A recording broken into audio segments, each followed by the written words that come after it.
السلام عليكم ورحمة الله وبركاته نحمده ونصلي على رسوله الكريم أعوذ بالله من الشيطان الرجيم بسم الله الرحمن الرحيم ومن أحسن قولا ممن دعا إلى الله وعمل صالحا وقال إنني من المسلمين وقال رسول الله صلى الله عليه وسلم مثل المؤمنين في توادهم وتراحمهم وتعاطفهم كمثل الجسد إذا اشتكى منه عضو تداعى له سائر الجسد بالسهر والحمى أو كما قال رسول الله صلى الله عليه وسلم.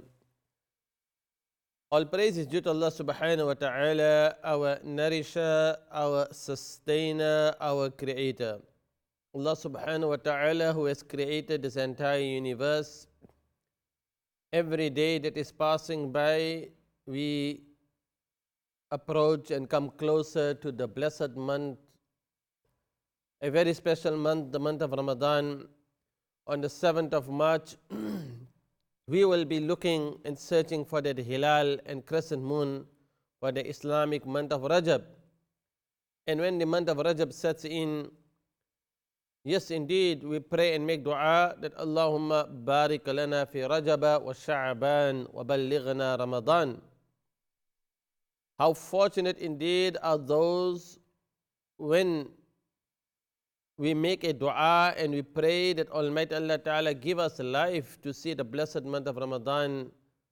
But as we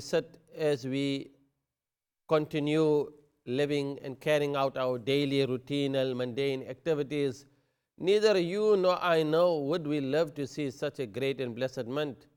So Almighty Allah Ta'ala gives us every day, every second, every moment of our life, there is a chance for reflection. And on my recent visit to Al-Andalus and visiting a very special location, very special place, on one hand there is great sadness, there is pain, to reflect and to see and to enter a place where we learn from the books of Islamic history that there was a time, was it in the year 785, that there is a personality by the name of Abdurrahman Dakhil. Can you imagine that during his period of time to establish that Khilafat and to establish that place and that location known as Qurtuba? And from that time, 785, 786, right up until the year 1236, for so many years, this was the location and this was the place where Muslims offering their salah in Masjid al-Qurtuba, in that place for over 450 years. Now that is something to reflect. That is something to ponder and understand and think, how is it possible that here in southern Spain, here in that location which we know as Al-Andalus, we can go back and think about that year and the time 711, when we had the likes of Tariq ibn Ziyad, we had the governor Musa ibn Nusayr, and it is that personality whom Almighty Allah Ta'ala chooses, and he is selected and he is given the tawfiq and given the ability that he enters and crosses the Straits of Gibraltar. He enters that location, which even the name has been changed. Jabal-e-Tariq, mountain of Tariq, where he lands in the year 711, 711. Now from that time and that period, yes, there is time for the Ummah to take great reflection and think that we visit such a place, and here we are in the year 2019. Can we go back in time? Can we for a moment think that how many great scholars and Muslimin and personalities were living in that region, in that part of the world? When we speak about southern Spain, we are speaking about Al-Andalus. We are speaking about locations and places known as Qurtuba. Ishbilia, named now Seville. We are speaking about that location known as Granada. And subhanallah, our journey and our trip and our visitation to such locations makes, on the one hand, feel greatly satisfied to know and to understand that there is a great history. We say the lost treasures. We speak about the amazing architectural design when you enter such a place, such a masjid, Masjid al-Qurtuba. One cannot even the eyes, we marvel at the beauty, the symmetry, the architectural or the design. Every arch, so precise. But what pains the heart, what saddens the heart is when we in the courtyard and then we hear the bells, church bells, sounding from the very same minaret, which is dating back to the Islamic period of time for 450 years. Yes, that masjid went to different phases, extensions, enlargement. We have Abdurrahman, we say Ad-Dakhil, you have Abdurrahman the second, you have Al-Hakam, you have the time of Mansur.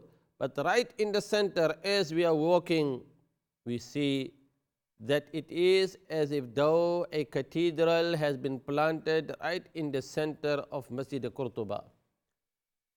And for that period of time, the question that we can ask ourselves, yes, today, in fact, we're having so many in here, we see this visit the mosque, this campaign, this initiative by the MCB, which is now this year on the 3rd of March, the Sunday, where the community and the people and the public are invited and given a warm welcome. That wherever you find the masjid which have registered, to open the doors, to invite your neighbors, to invite your friends. How many of us really have made contact, and how many of us have really given an invitation? And we speak about da'wah. So as we live at our time, and every day that is passing by, we continue our daily routinal activity. Do we take our time for reflection? The short journey that we made and we visited Masjid al-Qurtuba, now it is changed into a cathedral.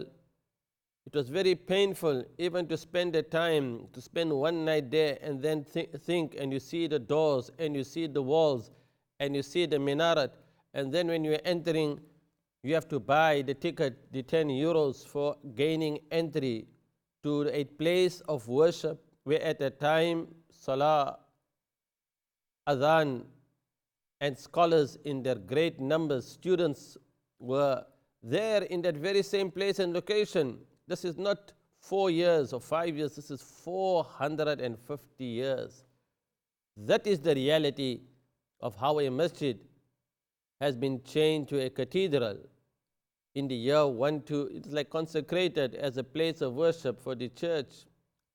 And when we visited Seville and also again Ishbilia, you see the largest Gothic church, again that masjid changed to a cathedral. So when one visits this place and see that there was a time from the year 711, and even if we look at the period of time where all these locations and these important strategic regions were handed over to the Christians, there is a reason, there is a cause. When we are in Granada, another location, and inshallah, we hope to bring to you a very special, exclusive reflection program to show you and to make you actually feel that you are also at that very same places and location, like Qurtuba, Seville, Ishbilia, Granada, and at Granada, to see the Al-Hamra complex, the Hamra palace, and to see also inscriptions in many of the courtyards, in many of the rooms, in many of the places inside that palace, one cannot even imagine that here is the clear statement, wala ghaliba illallah, that there is no victor. There is no power over everything except Allah. It is like saying, kullu man alayha fan, everything in this world will be destroyed, and who will remain? It is only وَيَبْقَى وَجْهُ رَبِّكَ ذُو الْجَلَالِ وَالْإِكْرَامِ. So dynasties came, rulers went. Al-Andalus is very special, we could say a strategic location for the Ummah to take great lesson and reflection from. Because when Muslims had lost such an important location and place, and we are thinking, how is it that again from our history we learn that Granada, we say Karnata, remains as the last stronghold for the Muslimin for another 250 years. So another 250 years. So there are great personalities that we should reflect upon, like the likes of Yusuf ibn Tashfin. Just like how there is a connection with understanding the conquest of Spain, the history behind the conquest is also significant. Why was Tariq ibn Ziyad, a Berber from Maghrib, selected to undertake this journey, enter into Al-Andalus, Spain, and he begins a new chapter in the history of Islam? And then so many years go by, we learn that 785, you have another personality as the last of the Umayyad family becomes the ruler, and he also establishes a very important part for the Muslimin in the heart of Al-Andalus, Qurtuba, as one of the first ancient cities that come into Muslim hands. And then we see and we learn that how is it that when we have prominence, when the people started turning and people started coming into the deen and people started seeing the beauty of Islam, and there was the need also for the enlargement, then we have the phases that takes place for the enlargement, for the expansion of this Masjid Qurtuba. So it goes to a period of extension and expansion. But then you have also the likes, and thereof the part of the history we learn that Abdurrahman III, he establishes and he has Madinat al-Zahra built few kilometers away from Masjid Qurtuba. And this is a very strategic location again, from where Madinat al-Zahra, where it is situated, and the view that you have, and the amazing history behind the construction of Madinat al-Zahra, even to have there a place, a masjid to be established in that palace. The question is, why is it now in ruins? What had led to the decadence? Why is there no remaining? It is in complete ruins. At places you will only see the foundations and the short walls. But when you go to Medina, when you go to Granada, and you understand that it remained for the Muslimin right up until the year 1492, until it was handed over again. What led to the construction of Al-Hamra? Again, Muhammad Al-Ahmar, and there is great history behind it. But what is so touching, what is so inspiring is when you set foot inside and when you start pondering and reflecting and thinking that every inscription, every image, every design, every decoration, it is as if though there is a meaning behind it, and you need somebody to give you a guide and explain what is that powerful meaning behind those images. When you have many verses in the Quran and you speak about Jannah, and when Almighty Allah Ta'ala, for example, speaks about the different rivers in Jannah, Masalul Jannati Lati, that Jannah which has been promised for the Muttaqun and for the righteous, what type of Jannah it will be. Fiha anharu min ma'in ghayri asin, wa anharu min labanin lam yataghayyar ta'muh, wa anharu min khamrin lazzati lisharibin, وأنهار من عسل مصفى ولهم فيها من كل الثمرات ومغفرة من ربهم كمن هو خالد في النار.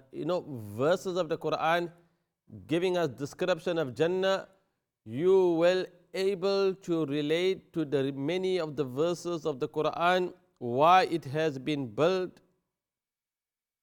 to express how it will be in Jannah, giving you the descriptions, even when it comes to the fruits, even when it comes to the gardens. Amazingly, one cannot help but you have to really be there to see that location. And it is like looking at it from on the outside, and you see at the backdrop of it mountain covered in snow. Then you see the mountain behind the complex, green mountain. And then when you are in the Alhambra complex, you see in front of you, cannot describe it in words. That is the amazing architectural design that has been come from our Islamic lost treasures of Islamic history. We pray and make dua that Allah Ta'ala give us understanding, give us the ability and tawfiq to take lessons from those stories and those qissa, because that is the reason why you have these stories in the Quran. When Allah Ta'ala gives us many of the stories in the Quran, فَقَصُّصِ الْقَصَصَ, what is the reason why you have the stories? Is لَعَلَّكُمْ تَتَفَكَّرُونَ, so that we ponder, do we really reflect, do we really understand and think that how is it for almost 800 years, and even if you go back to the time of the Spanish Inquisition and go back to the time where there was a period of time for those who were the last remaining and those who were resisting, a time came, and probably in the year 1609, where there was not a single believer or Muslim. Either those who still held on to the faith, they were burnt alive on the stakes. There were those that became known as the Moriscos, and Moriscos was the word used for the people who, like migrated, people who had to flee because of their life, and that became the condition of how a time was. If you take and include Granada, you are looking at over 800 years of Muslims in that region, Al-Andalus. When that period of time came, where not a single remaining, subhanallah, is for the ummah, for us to take reflection, to understand and know what causes the condition to change from such a height of civilization, when it reaches its peak and zenith, when there was a period of, we say the golden age in Islam, really between the 8th and the 13th century, or even 14th, during that period of time, how is it that after that we see it goes all the way in decline, degeneration? So when that condition comes, and when it's like saying, I do not fear, what is the statement? It is the hankering and chasing after the dunya. It is like saying, to the nearest meaning, I do not fear the poverty over my ummah, but I fear that they will start chasing and they will compete against each another. And that is what really happened when it became ta'ifas, when it became small states, and when you have rulers, when there was interfighting, when there was all that struggle for power, alliances were formed, Muslims aligning themselves with other, like the Christian, against other Muslims. And that is one of the conditions and one of the reasons why, which caused the Muslim to lose such a very strategic and important part, even if we speak about our general history in Islam.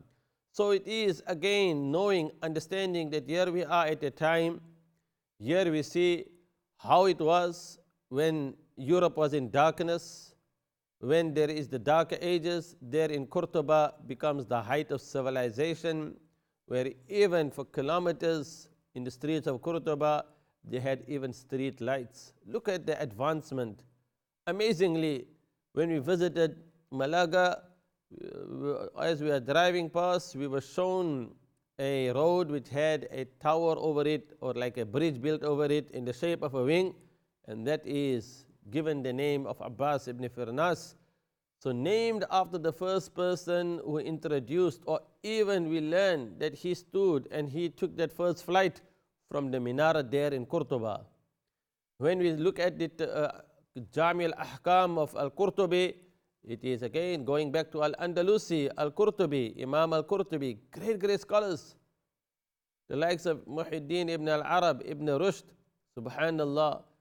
So when we have such great giant scholars at such regions, such place, such location, but there comes a time where when the ummah has reached its peak and height of, then there is decline and degeneration. What causes the condition to come? And how does Allah Ta'ala again will change the condition of a people?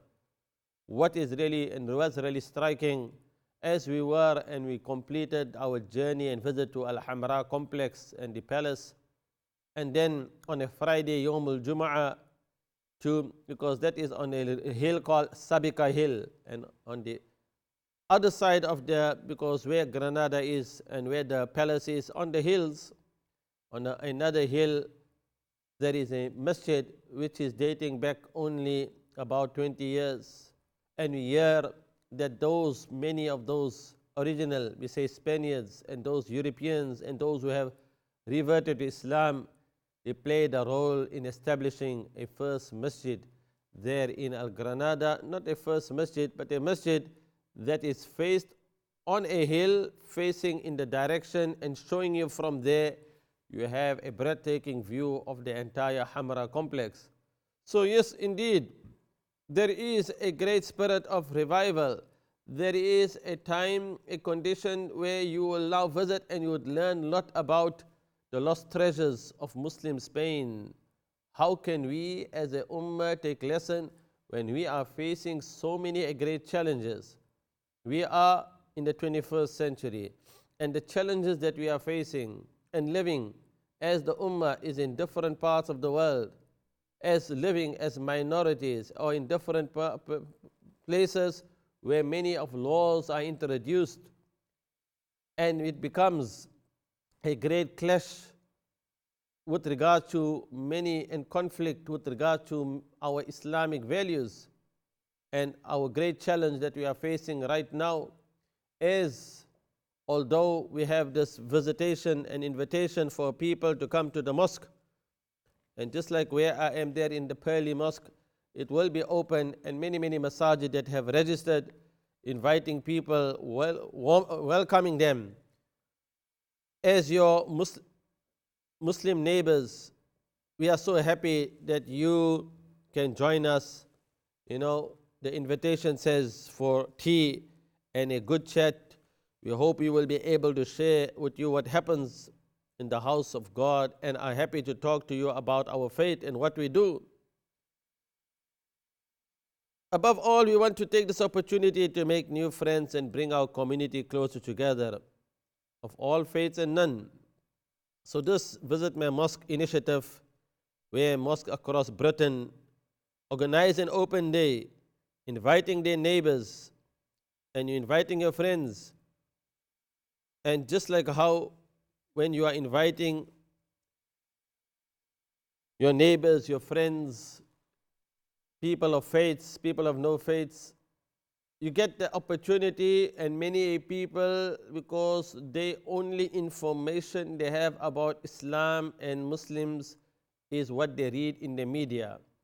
When you see that so much of the history has been wiped out from Al-Andalus, that you don't really get to know and understand, even those who are going, for example, in the schools, the history begins in the year 1492. And probably they will speak about Christopher Columbus and his discovery of America.